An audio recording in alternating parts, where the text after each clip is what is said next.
When people say, no, our problem is this, our problem is that, we say, no, our problem is that God created the world. And God created man, and he put man in the garden to keep the garden, and he gave the man a command. And he held that man to perfect, perpetual obedience to that command, and he promised him life if he kept it, and death if he didn't. And he didn't keep it, he ate. And because he ate, because of that one man, sin entered the world, and death through sin. And everyone born from that man through ordinary generation inherited that man's sin nature. And because of that sin nature, sins proceed from it. And our world is broken because of that sin. And we stand guilty before a holy and righteous God. And we know that he's holy, and we know that he's righteous, and we crave justice. But the problem is that if God gives us justice, we all die. And so that God, in his goodness and in his mercy, sent forth his son, who was not born of ordinary generation, but was born of a virgin. Yes, the virgin birth matters. Why? Because if he's born of ordinary generation, he's born in sin. But because he's not born of ordinary generation, he's not born in sin. He's clean of sin. His record is clean.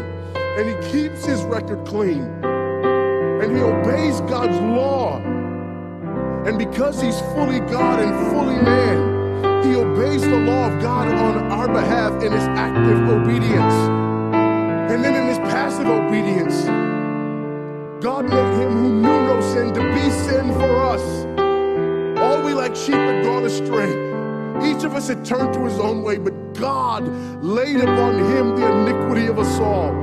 And Christ died for sin once for all, the just for the unjust. And God imputes our sinfulness to him. And he nails our sinfulness to the tree. And Christ dies and raises again on the third day for our justification.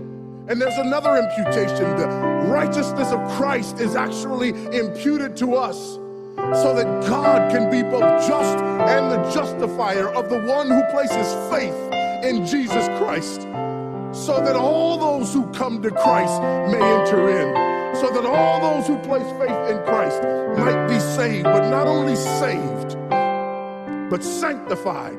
Because he's the firstborn of many brethren. We're justified and we're adopted into the family of God. And we're sanctified, and as his children we begin to bear the family resemblance. And we're further sanctified throughout this life by the very same gospel that saves us, until one day when it's all said and done, we're not just saved from the penalty of sin. We're not just saved from the power of sin, but one day we're glorified and saved from the very presence of sin. That's the gospel that we preach. That's the gospel